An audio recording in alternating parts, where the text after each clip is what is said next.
Happy Memorial Day, guys. I hope you've had a good day. I hope you've enjoyed time with your family, your friends, with yourself. Whatever Memorial Day looked like for you. Thank you to the fallen. Love to the family of the fallen. Welcome to Mental Health Mondays. I am your host, Marquita, mental health advocate and coach. Come on into the light room. The thing just popped up and said you can support me by sending stars. Sending stars help the light room earn money to make more resourceful content, okay? So go ahead. Don't be afraid to send stars as well. Welcome to the light room, right? Y'all know we have our own theme song, right? I told y'all that, right? I got to get it pulled up. And here we go. While I loop that around, go ahead and share this live. Get your people on the live. Share it in your Facebook, your friends group. Listen, Let's Talk About It podcast. Shout out to Kenneth Coleman. What an amazing time we had. If I haven't shared the link or you haven't seen the link on my page or his, go ahead and find that link on our Facebook page. Check it out. I got some pretty good feedback on it, Kenneth. Shout out to the Let's Talk About It podcast. Welcome to the light room. Go ahead and share this live. Even on this Memorial Day Monday, right? We're working on our mental health. Thank you to those who are currently serving. And again, much love to the families of those who have served. The fallen soldiers, happy Memorial Day. Happy birthday to, heavenly birthday, if you will, to Kevin L. Perry, my classmate. Rest in good peace. He used to come visit me, man. Cap, you ain't came by in a while. I don't know how to feel about that. Check into the light room, guys. Share this live on your Facebook page. Hey, man, I was just trying to keep up with you, okay? When I say a person that does their homework, you're not going to come on Let's Talk About It and ain't done your homework because he want to talk about it. So if y'all haven't checked out his podcast on Spotify, go ahead and check out Let's Talk About It podcast with my guy Kenneth Coleman.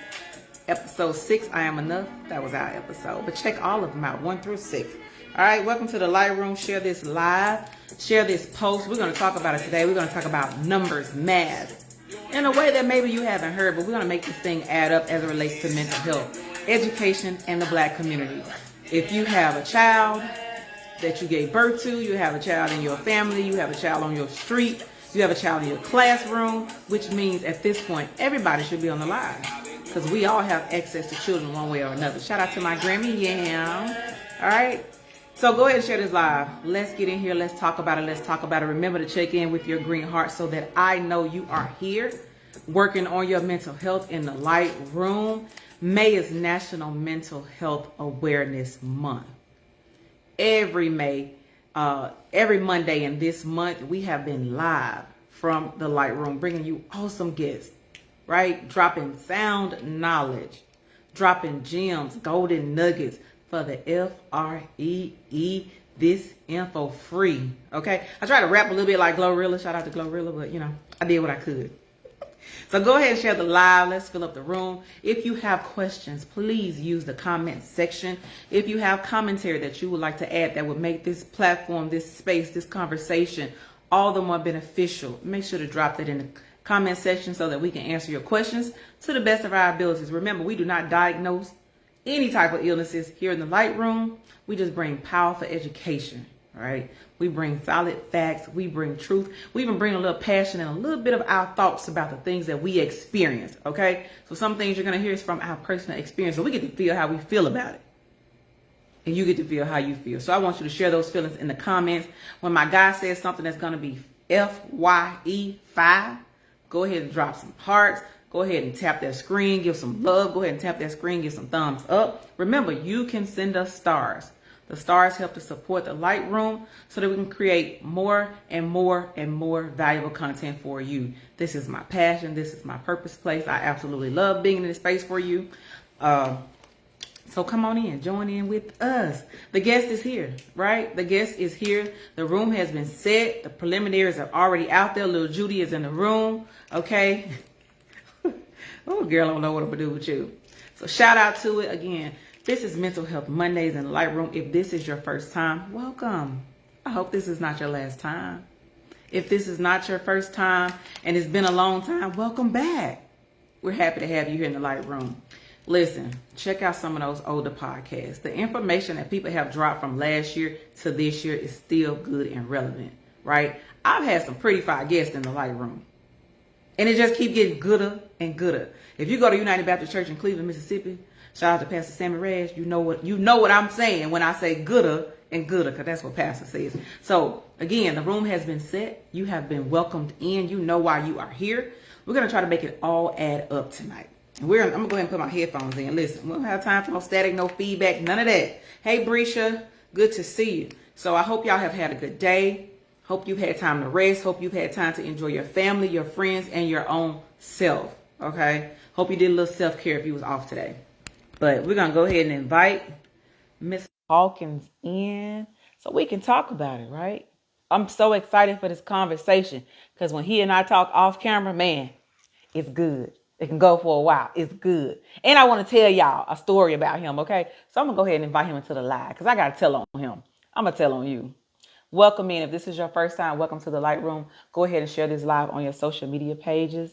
All right, go ahead and share it in your friends group, your messenger group, your family group, wherever people are that need to hear this message. This is for the community. This is for parents. This is for aunties, uncles, cousins, teachers, leaders, anybody that has an ear. For the community, for the children in the community, for our future. I'm going to go ahead and invite you in, good brother, because we ready. We ready. We are ready. Let me see. Facebook, nothing about. Looks like introduce myself to the TikTok world. They've only seen videos and pictures of me. So I invited them to come over here to join y'all. So be nice. I don't know who they're going to be, but I invited some of my TikTok people over here as well. So follow me on TikTok. Follow me on Facebook. If you follow me on Instagram, what you see over here in Facebook land is going to be the same thing on Instagram. They share the same thing. But yeah, there we go. Okay, there we go. What's All up? What's right, up? how are you? So What's let's do going a on? little check. Nothing much. Let's do a check to make sure our audio is good, our visuals are good. You can see me, you can hear me, you sound good and clear to me, and I can see you. No doubt. Okay, I'm good. I You can can hear hear you. me, you can see me. I can hear you and see you, most definitely. Good. So to y'all that's listening, you know, if you can't hear us, if any feedback, anything, we both have our headphones in, so we should be good. I don't want y'all to miss none of this. So welcome to the Light Room. Thank y'all for joining in. Thank you for we're welcoming them into our conversation. You know, we done had a couple of conversations and they get good, That's right. right? That's right. They get good. That's right. But let me tell y'all about Edwar Hawkins, okay? So he used to live right next door to my grandma's house. So we grew up together. And one day, so we in my grandma's house, we were going up, you had to take a nap, right? You had to take a nap. And we had to go and take a nap. And this young fella, you remember, I don't even know if you remember this, but I won't forget it because I got a whooping behind this. He's in the window saying, nah, y'all got to go to sleep, take a nap. And I said some words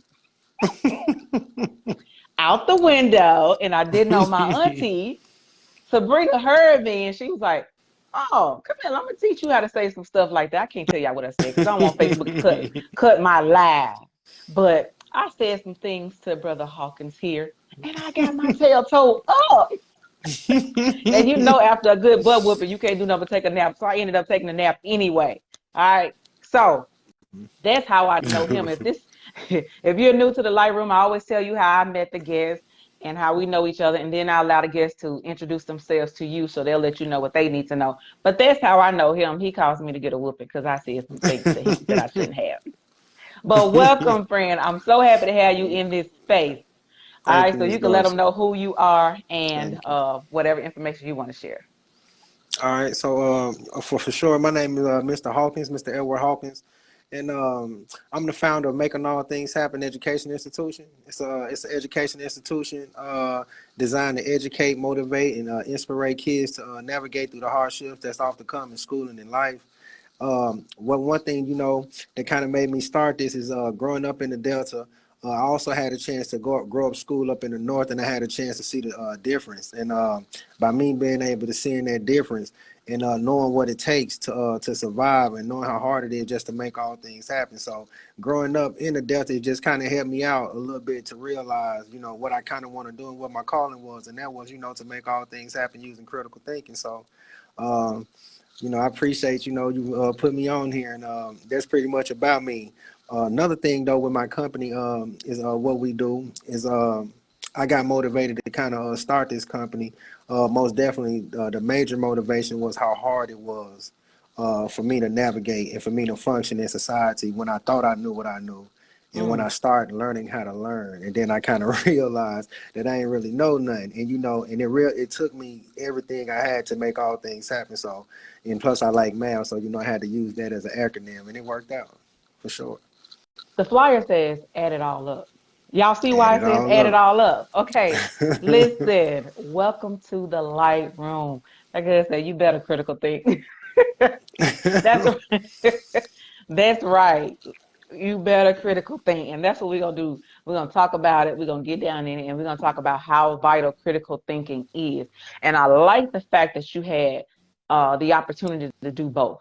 To be raised in the Mississippi Delta and then to move up north. You got to see two different sides of the same coin. Now don't Hmm. let my Mississippi come out to my corn. The same coin. No You got doubt. to see it. And so I would like for you to share parts of that, in this conversation as well. And so the way it's going to look tonight is I really want you to pour out into this space what Hmm. making all things happen really looks like as it relates to mental health, education, and our Black boys. I'm going to be Yes, intentional sir. about putting the focus on our Black boys. Now, I want to read this thing that I saw on Suicide Prevention Resource Center, right? It says Okay. mental health problems can affect a student's energy level, concentration, dependability, mental ability, and optimism, hindering performance. Okay. And so when you Hmm. said, oh, somebody who that know us? Oh, my mom, she said, hey, boss. I was like, oh, look, How you who doing? that How you know doing, us? Miss Dorsey? So knowing that, and I wanted to read that statement because I say I'm gonna say it as much as I can. I don't want us to make mental health is real simply a cliche. We are beyond the cliche. That's And when right. we get into this conversation tonight, you're going to see why we're beyond the cliche.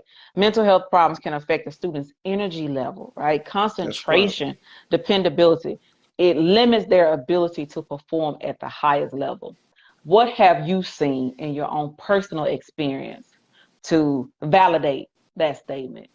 Yeah, actually, that statement is correct. It does hinder the performance because when you got mental health is a very cosmo. It's very spiritual in a sense, and without understanding of certain situations, you'll start thinking you crazy. You'll start thinking that you'll be the problem because you lack the capacity or lack the environment to really understand the true problem. So when it's hard to perform, when you're doing the best you can do and that's all you can do, but the best you can do ain't good enough. Sometimes when you don't understand what to do and what to do after or before, you start blaming yourself. You start blaming things that you probably really don't understand. So that to me, it really does. It really does do the performance in a major way. I say this because if you think about it spiritually and mental health, um, if if I ask a person, would you rather get shot in the leg or lose somebody you love the most? See, shot in the leg is very painful, but it's a physical pain. I would rather get shot in the leg twice before I lose somebody that I truly deeply love because of the mental pain. Mm, And so when you got like if you close your eyes right now, you can see things that you did yesterday. You can see and you can picture yourself and what you did as a kid, and so therefore you have eyes in the inside. You can just visualize or focus, and you can hear something that you heard in the past, your favorite song. You hear the same melody in your head. So when it comes to mental health is 2 or 3 times more important than physical health because a mental health can put you in a physical situation that almost irrelevant, not irrelevant, but almost detrimental to your health where you can't even get out of.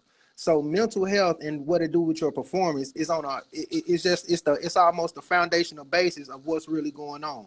Uh, if I can't enslave you or if I can't attack you physically, the best way for me to attack you is mentally.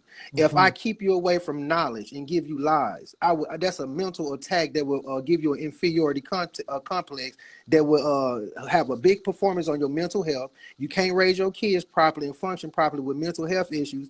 And people don't understand that most mental health issues really derive from poverty, but poverty is also a mindset, which is another mental health issue. You show me a group of people that's been struggling for more than 200, 300 years, I can show you some group of people who've been having mental health issues that comes from a source that we're gonna have to talk about, especially when it comes to the war on black boys and why they can't come up in the system fast as other people.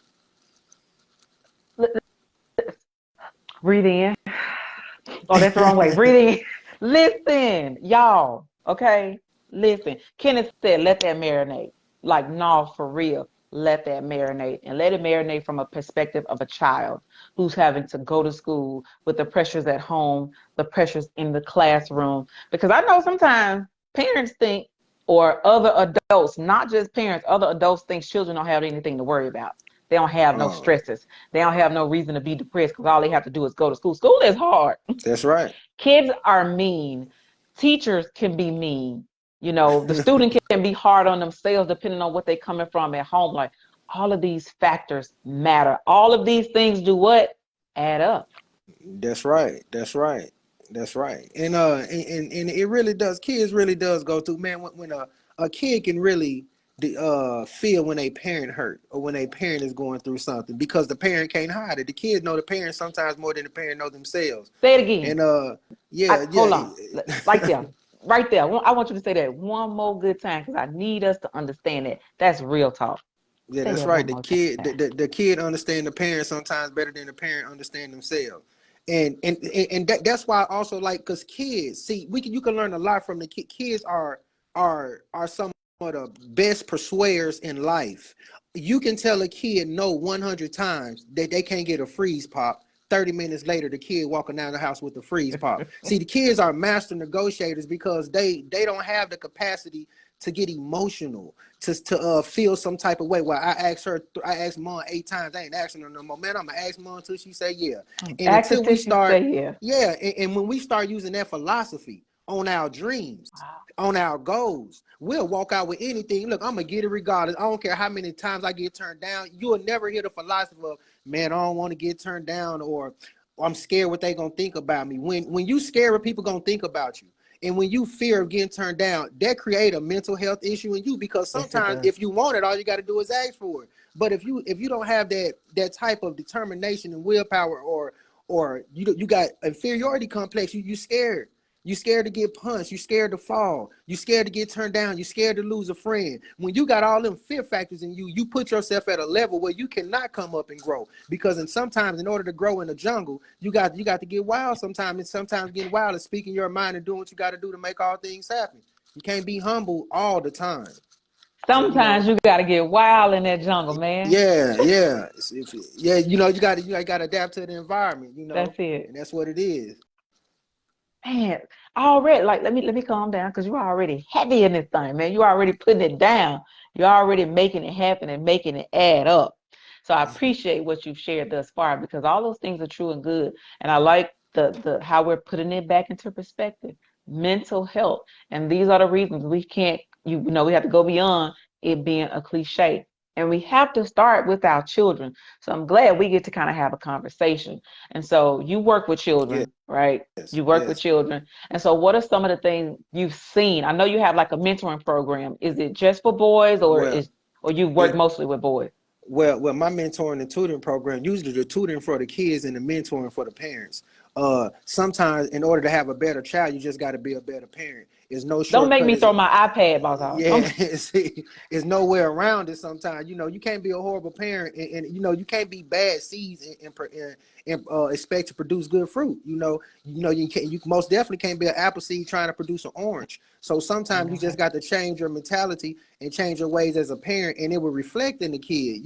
Like, I promise you, riding around with your kid in the car for 8 years, bumping rap music, listening to NBA YoungBoy, and talking to your friends no matter what they say, compared against keeping that away from the kid, you'll have a different child. Automatically, it just comes Wow. with the territory.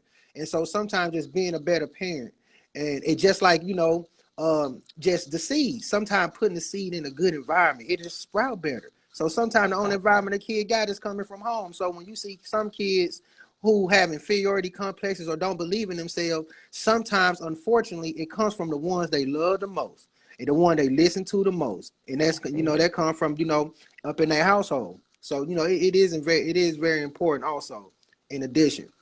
One thing though, Miss Dorsey, I really want to emphasize on about mental Bring it. health though. I got to emphasize.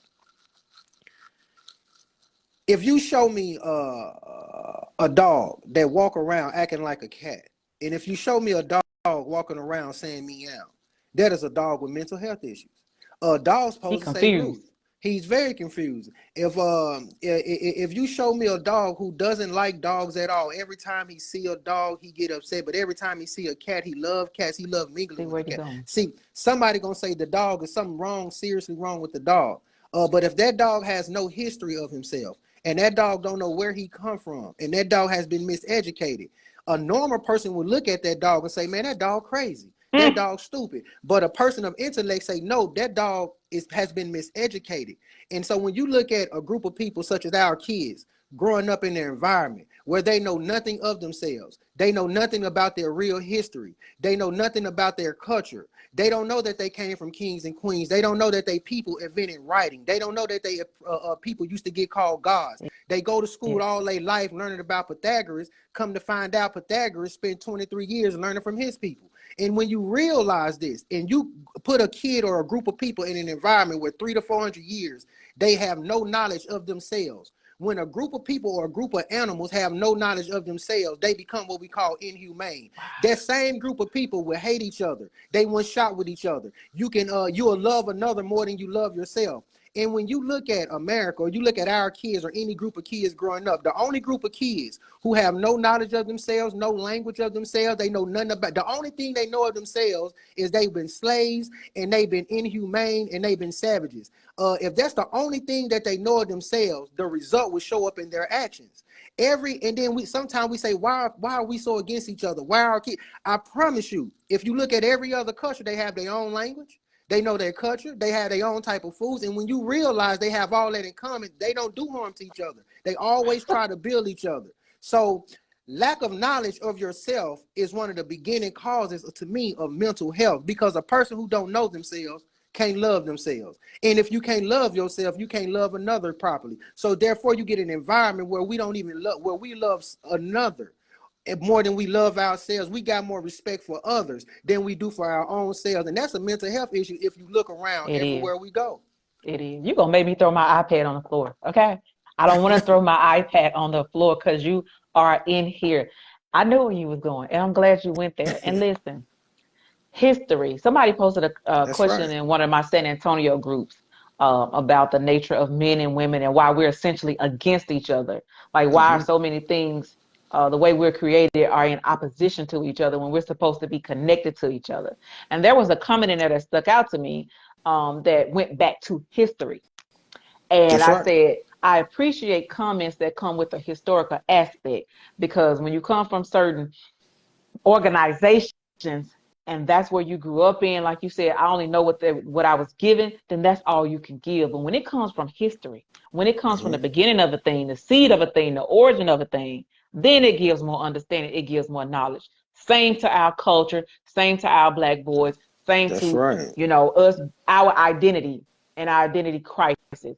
And I'm so glad that you were able to take that moment. I'm glad you got down in it and share that, because I seen the comments. They were appreciating that. So, it's important that we learn our culture and who we are. And so how does that tie into, the aspect of critical thinking? That's right. So critical thinking, if critical thinking is what creatures do, is Mm-hmm. how you become creative. We are creatures. We were created. Therefore, we are creative. Usually, sometimes when you get creative, you got to tap into your critical thinking. Sometimes your critical thinking is only going to be as good as the knowledge you previously had. Some people are not allowed to think critically because of what we call conventional wisdom. Mm-hmm. They are not allowed to think for themselves. Thinking critically can make you emotional. By you sitting back and thinking critically, you might come up with something that makes totally sense. It might be true, but it might go against everything you've been taught. Now you got to get emotional. Now you got to question yourself. You done came up with a genius idea, but due to so much previous knowledge installed in you, your idea don't get implemented, and you don't. And then all of a sudden, 2 or 3 years later, you see somebody doing it, you be like, man, I thought about that. Yeah. Yeah. See, but due to conventional wisdom, you weren't able to activate the creative in you, so you're not able to creative think. So critical thinking comes with logical thinking, analytical thinking. And one thing about critical is it got to be logical. Most people, in order to be logical, you got to have what we call facts and postulates and theorems. You got to already know something.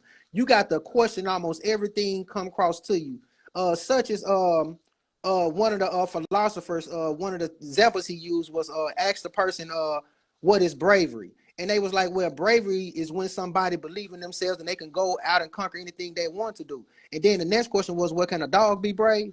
Because a dog is not somebody, a dog is an animal, and that make you question yourself, what is bravery? So once you start questioning everything, you're able to start thinking critically. That's when people start saying, man, you crazy, you sound crazy, that's when you know you're on to something. When That's when you know you're everybody is on to saying you something. sound crazy, you're on to something. Because you're not cattle at that time. Yeah. Yeah, and it ain't easy. I'll tell you, like I said, the conversations we've had, it's not an easy feat when you have to go against, the norms and, the organized thoughts and theories or whatever. But when it comes down to what you do know, from what's That's on right. the inside of you, you got to do what you got to do. And I've had to make a couple of decisions in such a way, and I have zero regret That's about it, right. and my life has been better for it since I made those decisions. That's So, right. um, what do we say to the families, right? To the parents that are listening, as it relates to making all things happen, educational wise, for our children. The summer is here. Children are out of school. What are some nuggets? What are some thoughts you can share with parents to help us push our children further? Right. So one of the main things that I think the parents should, to the beginning stages, parents should begin just to keep it real with themselves, to tell themselves, I love my child. I want best for my child. But I'm in a condition where even if I want best for my child, I only can do so much. For example, if a parent know the public education system is not good for their kids hasn't been learning for years, and the parents I just want better, so you got to send them to a private school. And if the private school costs $350 and they can't afford it, it put them in a certain situation and condition where they are forced to they are more forced to do something just more convenient, but it's more against what they really want. So one Mm-hmm. thing the parent can do is begin to understand a concept of making sure your kid understand everything about mathematics that's possible. The most important subjects are math and science. Every other thing is copy and paste. Um, don't let the school trick you as a parent to make you think your kid is on a level that they're not. One of the greatest things you can do is call accountability, to add set things on the level they're on so you can deal with it in that manner. So if your kid making all A's in each subject, but when they get the math, let's say they're making D's, the problem is because most other subject has nothing to do with problem solving. It all got to do with copy and pasting. Can you remember this spelling word? So they get an Mm-hmm. A in spelling. Can you look on page 93 and read what's on page 93 and go back to page 97 and answer that question? That's copying and pasting. So kids make straight A's and get on honor roll and superintendent list dealing with copy and pasting. But whenever it comes to the only subject that requires you to use your mind, everybody struggle. That's how important critical Oh, thinking is. And so what you want to do is that if you can give your kids more help as possible on a foundational basis. And I'm gonna give you some nuggets right now. So one of the best things you can do to teach your kid right now, and it's real easy, is to understand that when your kid is in second grade in public school, they really should be in fourth grade. If your kid is in third grade in public school, is really on almost a second grade level. You must not let a school or a system dictate the learning pattern and the timeline your kid's gonna learn something. Your kids should learn how to tell time by the age of 4, but they got to wait to third grade. Your kids should not be counting on fingers by the time they 6, but they do it all the way to high school. So, but if you let a system say your kid learning ABCs this time, your kid got to learn how to tell time this age. When you let them dictate that, you lose. What you have to do is you have to create your own curriculum. And if you can't, that's what making all things happen education institution come in. That's what we wow. do. We straight rehabilitate. We teach everything. Not only do I teach the kids, I teach the teachers. I teach the teachers with the practice exams. I teach nurses. We help them with doses and calculations. Anything that's dealing with math and critical thinking to get you to the next level, to help to understand what we don't. That's the game plan. So your kid don't necessarily have to be at a good school. There's no such thing. They just need to be in front of good people. Sometimes you have to pay $200 a month for your kid to get around a good person with a good pack of kids. If your kid is sometimes just not functioning good, put them around a good pack. Watch what happens. Man, come on. Usually, if you got a real big pack of former organized kids, the child that need help or the child that's so-called is bad, they don't even affect them type of kids. Them good kids affect them because it's too much. Now all of a sudden everybody eating right, talking right. Somebody's call you out your name. You're not getting mad no more. You can only get that sometimes from what you see, because kids don't do what they what you tell them. They do what they see. And that's why you say my kid hard-headed. You don't do nothing I tell them. Exactly. They don't do nothing you tell them, but they do everything they see you do. See, that's a problem. So if you want them to stop, you stop. Better parent, better child. I'm gonna go ahead and end the live right here because I don't really know, what else we can say to you. Come on, listen. Making all things happen. Critical thinking. I really like that whole being accountable as a parent to your child's educational success. And I don't think I even really thought about it, right? Like they have to learn this at a certain time.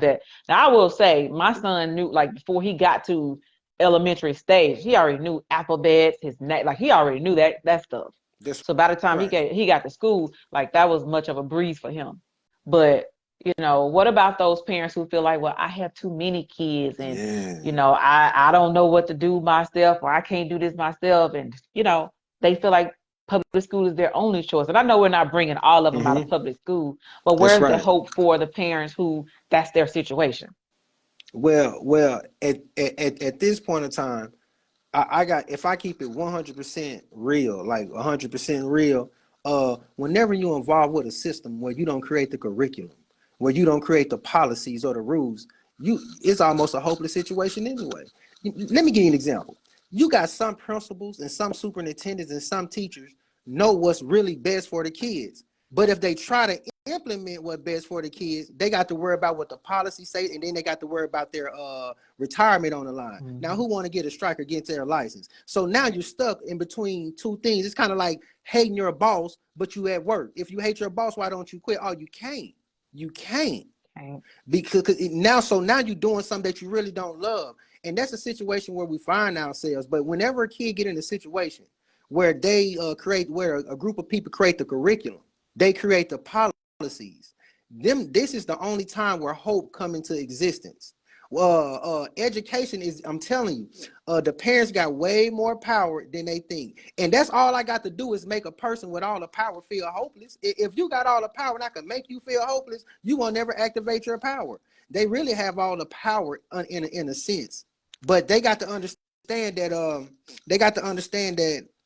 the public education system cannot get their kids to a level where they wanted to be. And it's not me who say this, it's the numbers. Most teachers don't own businesses. Most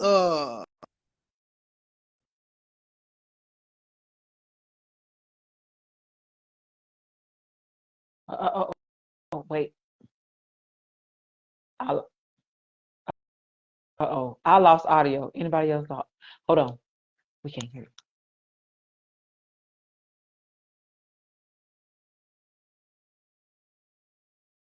you. Whatever that was, I'm very sure. Look, y'all getting this? Y'all hearing this? And I know it might be a little tough to hear, but that's the only way we're going to shake the ground. That's the only way we're going to make some changes. That's the only way, things are going to be better and things are going to be different. We got to have the difficult conversations, the uncomfortable conversations.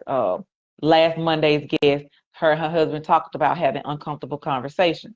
And that's where we are. We have to have some uncomfortable conversations. So I don't know. I invite him back in because we had lost audio. Okay, sorry about that. Yeah, so one thing that I was saying, that most of our teachers do the best job that they can do. They come, and these teachers love what they do. They don't go to school to deal with behavior. Yeah. So sometimes you got the best teachers in the world who go to school and love what they do. And when they get in class and get to teach, it's like, I came here to teach, and now I got to be a behavior specialist. And some of the good teachers, they can get burnt out, they can get demotivated. And my heart goes out to them. And this is what I want to also tell the teachers that believe in yourselves as public education teachers. As public education teachers, due to the lower class, I went to public education school. And sometimes we're in an area where we are just not so fortunate. So for some of the teachers, I just want to take my hat off to you guys for doing such a good job. But we at the point of time where we're going to have to take a stand, and we're going to have to go even harder if we want to save our kids, because the numbers don't lie. And we are in public education, along with our kids in the Delta, we are going down at a fast rate. The kids are losing 100% enthusiastic for learning. And it's no one person to blame, but it is a group responsibility to handle that, because when these kids grow up, if these kids are our future, we're going to have to deal with that. And we're dealing with it now. Wow. We're dealing with it now. So I just wish, we can really create our own institutions of higher learning. If we can create our own institutions, and what they're going to do is it's going to require a group of people to come together, which is going to cause unity. Then we're going to create a curriculum that is based on our own kids. So sometimes kids shouldn't be in the 10th and 11th grade sitting down still learning about George Washington and Thomas Jefferson. They should be sitting down learning about tax laws. They should be 16 years old saying, hold on real quick. My mama didn't get this type of knowledge. What can I do to help prepare my family to get out of the economic threshold that we're in? So when kids are 16, 17, and 18 going to high school, they shouldn't be standing in lunch line with a tag like they're kids. They should be preparing for the real world, because these same kids get out 18, don't know what to do. And these are our babies. And our future. So they are our future. And so my hat does go off to them, but and making all things happen. And one of the things that the parents really could do is just unify. And that, to me, that's one of the biggest things, Ms. Dorsey. Like, if we don't come together and create our own, we're gonna forever be dependent, and that we're gonna lose more generations after generations. You said making a person with all the power feel hopeless. Yes. That's when the audio got cut off. But that thing stuck right there, because, when you think about mental health concerns and you think about the struggle that a lot of our children have in school, they don't feel like they have the power anymore. So they lose hope even in themselves. I was talking about one of my classmates, and I don't know the whole background of what happened. But 2 weeks before we would graduate, they didn't come back to school. And I just, for the life of me, I couldn't understand. Well, smart as a whip, though. Smart as a whip. But 2 weeks before we graduated, that person just did not come back to school. And it's just so many times that I myself have been a victim, of hopelessness, because I didn't know that I was the one who truly had the power, And you're right. That's pretty much an identity crisis. A lot of us from the Mississippi Delta, right? From the South, the Bible Belt. The scripture tell us all these magnificent things about ourselves. Mm-hmm. And then we go right home into situations that make us disregard everything that we've heard. We no longer believe that there's greater inside of us. We no longer believe that we're overcomers. And so we fall subject to the things of the world, including educational systems that truly do not serve our children or us. I agree. Or us. I agree. You have laid it out there. And again, shout out to every educator who has made the choice to get up every day and continue to do this and continue to do this. We appreciate you. I sub intentionally in the school districts, but I've seen what it looks like to be a teacher. I sub because that's all I'm gonna do. A teacher every day? Nah. So kudos to every educator that consistently shows up for our children. We understand it's a struggle, with the ins and outs and the outs and ends of it. So let me just make sure, because I've seen comments, and I just want to make sure I didn't miss a question. Again, if you have questions for Mr. Hawkins, anything that relates to what you've heard, and we've heard some good stuff. Listen, I'm going to have to go back and listen to this, because he was spitting the knowledge. He was dropping the game about critical thinking, and so with that, when you're tutoring these boys, or when you're tutoring these students and the parents, if you will, what is some of the commentary that you get to help, you better understand that which we're talking about? Like, what are some of the things the kids are saying? What do you hear, the internal stories from these kids? Mr. Hawkins, you should be teaching at a college. Mr. Hawkins, I ain't never had no teacher like you before. Some of the kids say I'm very, very uh, man, you too hard, man, but I thank you. I appreciate it. And, cause I don't budge up, but I get pretty much good feedback from them.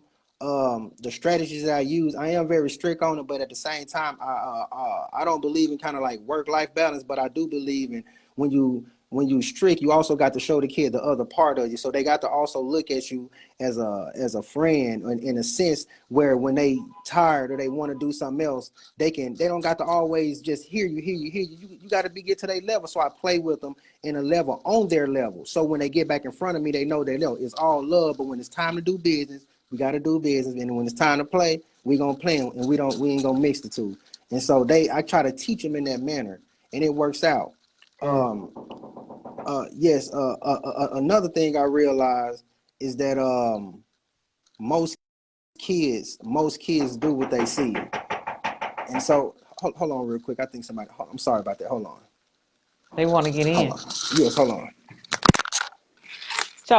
So again, y'all, it gets deep, it gets real. And I know, again, sometimes these conversations are uncomfortable, but the facts are the facts.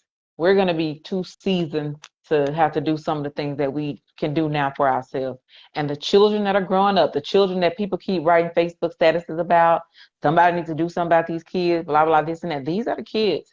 That's our future. The ones that are going through high school, elementary school right now, the ones that just recently graduated, the ones that graduated a year ago, 2 years ago. That's our future. We got to come together. What he said, making the person who has all the power feel hopeless. I don't know why, but that resonated real heavy with me. Real heavy with me. Because if you think about it, your goals, your dreams, all the things you aspire to do, sometimes one thought, one situation puts you in a place where you feel like, I can't do it. You give up on yourself. You give up on your dreams. And like you said, you're telling your child, you could be this, you could be that. And they watch you give up on your dreams. They watch you say it's too hard. They watch you live a life that says, I can't do it. Then, of course, internally, they're showing up just like what they see. They heard what you said, but they also That's right. see what they see. And I mean, community. We have to do this together.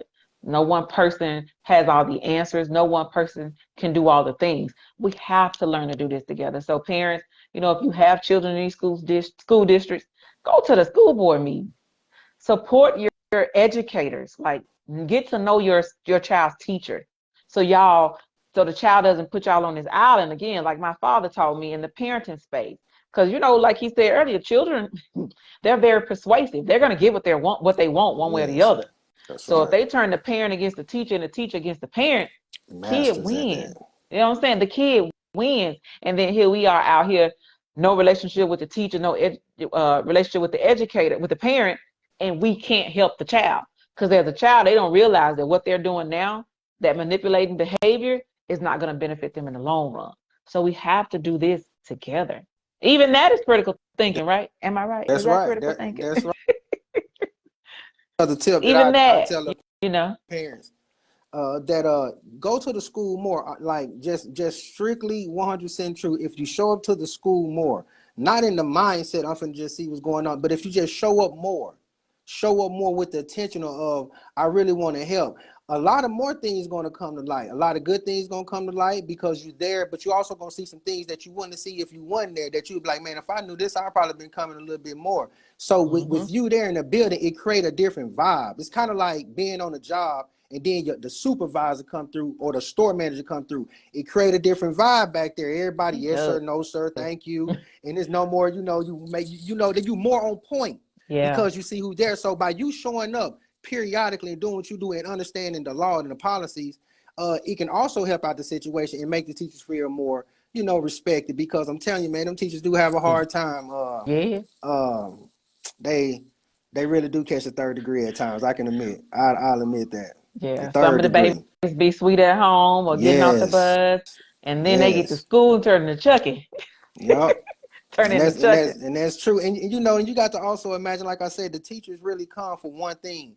That it's kind of like I work a convenient job or a double quit job. I come to work to serve the customers and go home or cook the chicken, whatever I do. I'm not here to break up fight. So if I'm working at a job and every time I come, I find myself breaking, I ain't signed up for this. And that's the I'm kind not of thing that security. the teachers are. Yeah, I ain't come here for behavior specialists. Like, I can't do it. So what? Once again, without understanding and critical thinking of what a real problem come from, it exactly what happened. The parent will blame the teacher blame the parent, the teacher blame the principal blame the student. Everybody be blaming everybody instead of saying everybody should be coming together and say, hold up, how about we all come together and try to create a program on our own? I'm telling you, the government money is out there. I believe in the 501c3s and governmental properties. I mean, government loans. I believe in all that. But I promise you, if you can come together and put the program together within yourselves, the unity and the love that it takes, you're going to form a bond that is almost unbreakable. You almost can do anything.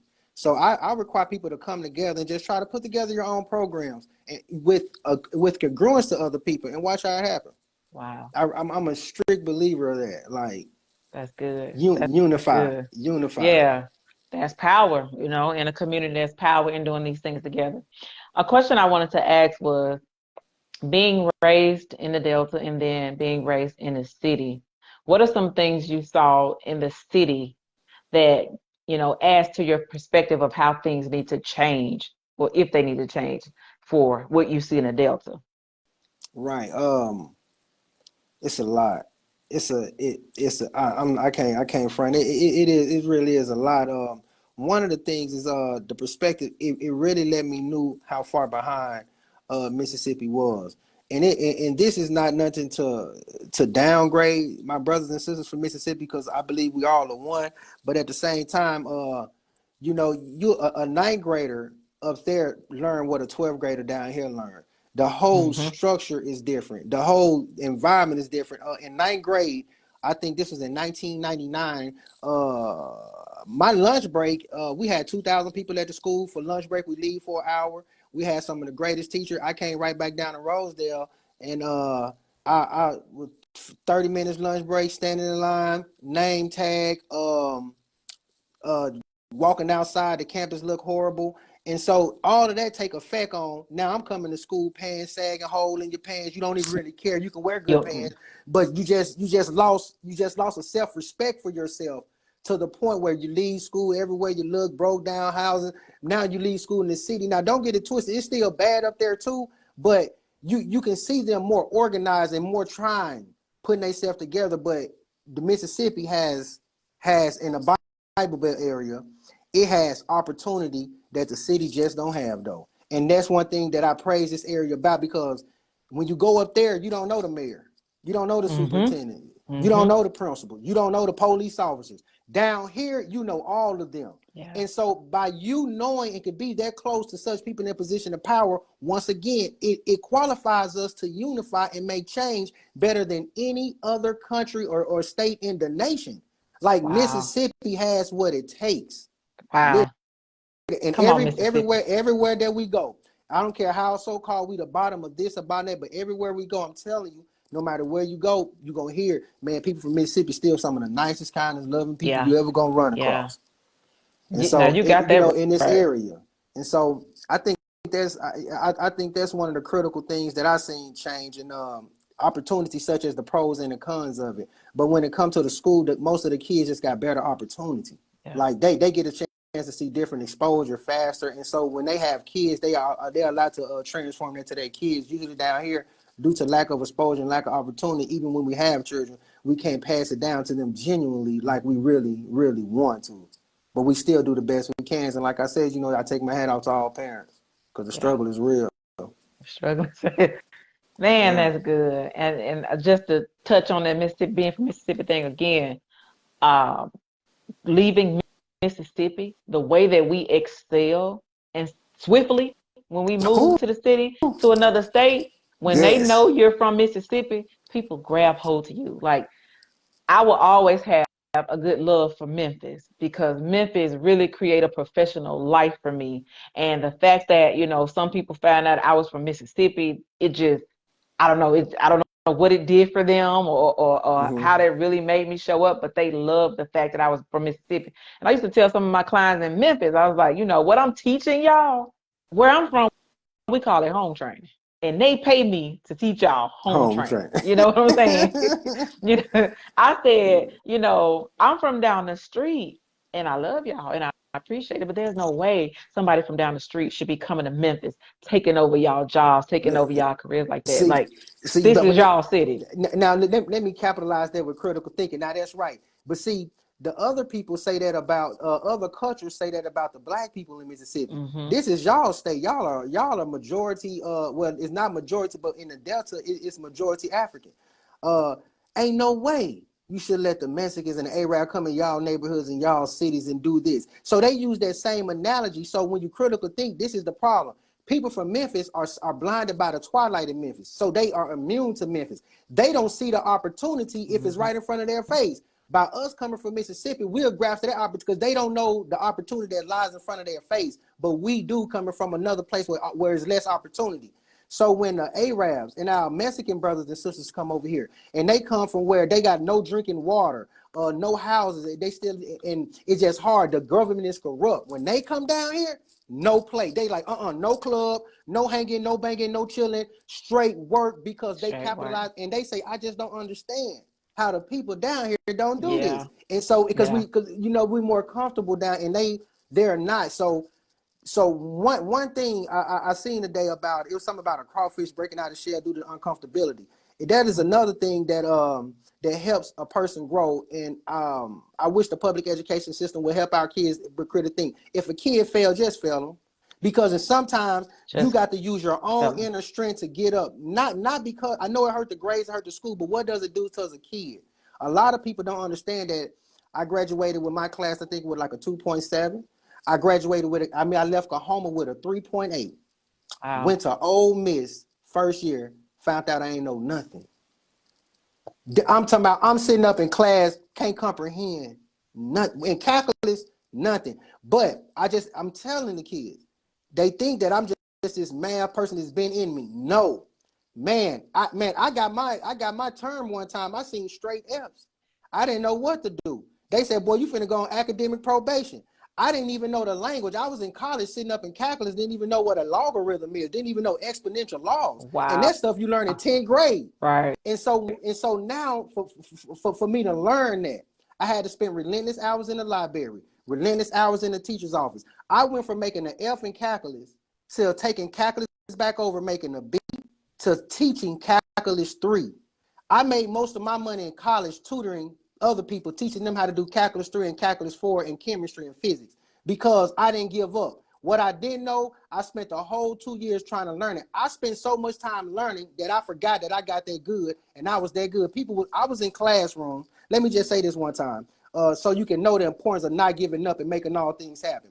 Come on. And so I remember one time I was 33 years old. I studied all week for the test. My car broke down. Was something wrong with the oil or something, but I was in Rosedale. And I was 33 years old, 6 o'clock in the morning, crying. Walking the streets at 6 o'clock in the morning, crying, because I knew I had to go take this Cal 4 test. And it was that important because it was the last test.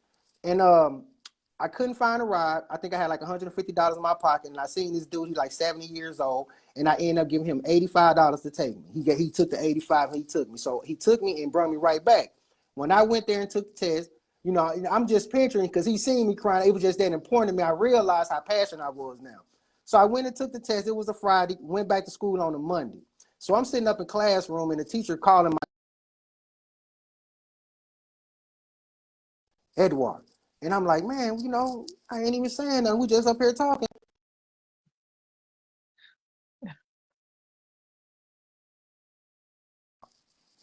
When he called my name, and I made the highs on that Cal 4 test, and I made the highs in the class, I'm telling you, you can give me $3 million right now. The hard work and dedication that it did for me to go from zero to the top, from tutoring people that I thought was way smarter than me, Wow. and they asking me for help, and I'm tutoring them. Don't ever give up. I'm talking about, you can go from worst to first. Worst to first. And I just got very good at it. And I like that.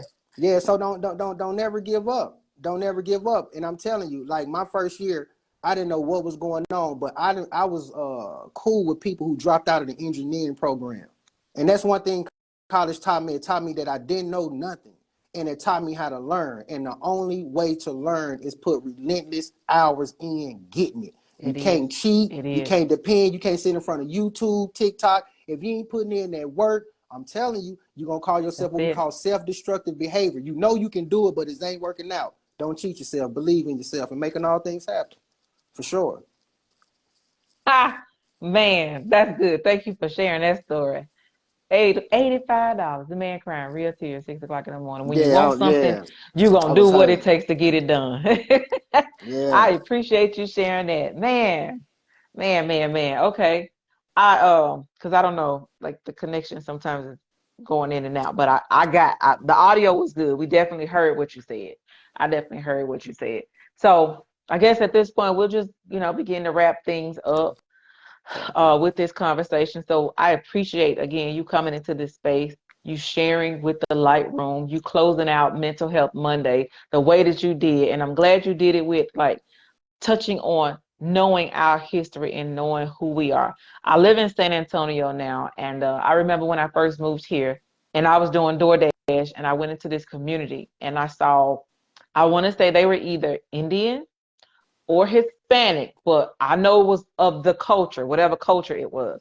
And so they must have been practicing, because they have this thing out here called Fiesta. It's a big deal in San Antonio. So they have what's called Fiesta. And I saw these women in the dresses, like I watched these people do their thing. And so I just remember thinking, why is it okay for them to do their thing and have their thing and we don't have a thing? And I really want us to understand how important culture is for us, but we have to know our culture. I want us to begin to be more intentional about identifying who we are and what we are culturally, because there are some things that belong just to us. There are some things that belong just to us, and we have to know what they are. And that builds up a level of confidence, knowing that just because I am me, these are the things that I can do just because I am me, and nobody else is me.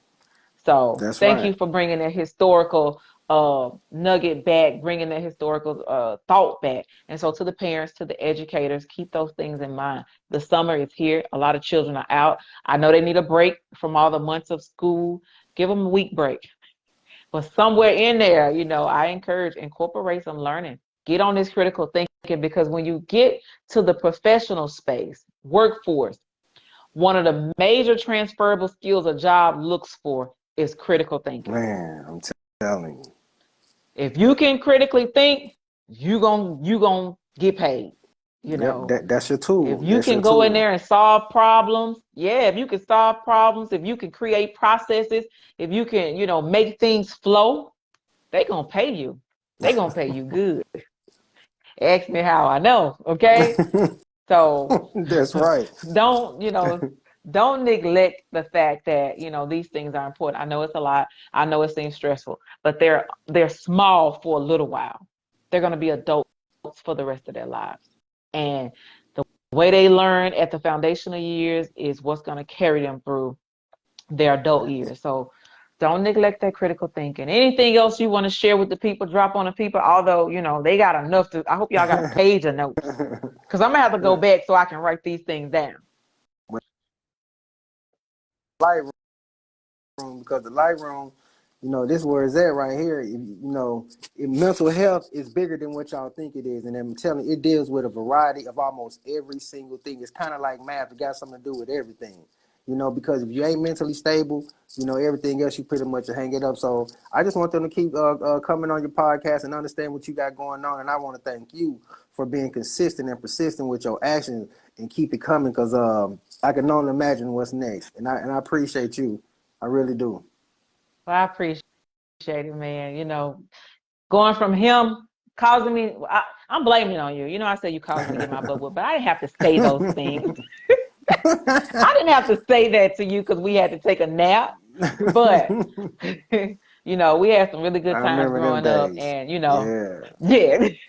And who would have ever thought we'd be in this space this way? But all things work out the way that they should. They all work out the way that they should, and I'm glad that we're here. I'm glad we're able to share space, and I'm glad we're able to share knowledge. So thank you. How can people contact you locally and virtually for making all things happen? So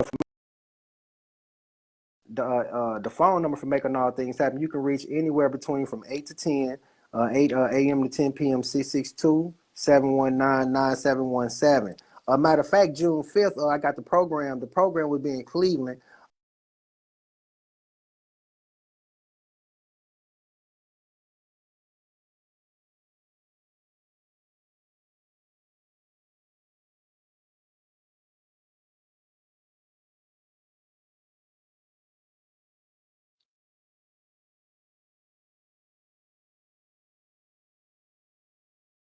Something like 15 kids. It's very strategic. When your kids get out of this program, they won't be adding with their fingers no more. If you want your kid to learn how to tell time, they're going to master telling time at a young age. I'm taking anybody from 6 on up for telling time. But when it comes to multiplications, where they won't be stressing with fact, family, division, they can focus on the real part of math where they can help them critical think. Because multiplication and learning how to add is a tool for critical thinking.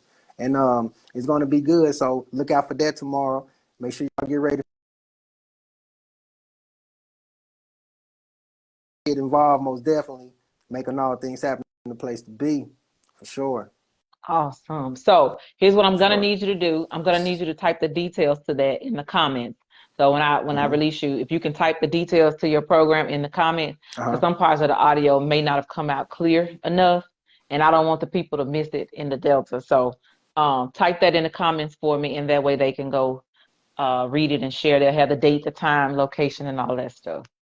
All right. No problem. No problem. Okay. Well, I am going to allow you to, get some rest.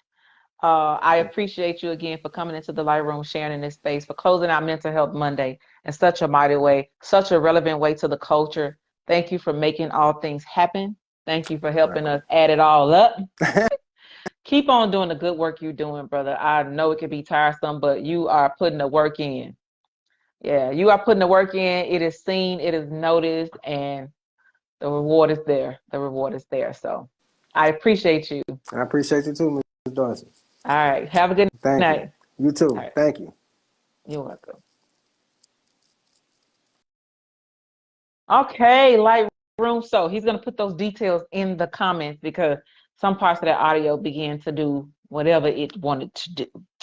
But thank you to everybody that has joined. Listen, I know it was good, valuable information. Because his background was white, I really couldn't see the comments. So I'll have to go through after this and respond to any comments. But again, Boss Hall, don't forget to put your information in this comment section so that they can see it. But if you're in the Mississippi Delta, man, listen, take advantage to give your child or children an advantage. If you don't have children, but you have nieces, nephews, cousins, if my Grammy Yam was old enough, baby, she'd be in making all things happen. So invest, in what you expect. You expect to have a future where you can relax. You expect to have a future where you can be served well by children who become adults that can creative and critically think. Invest in them now. Connect to making all things happen. You owe it to yourself, you owe it to your children to have a good future.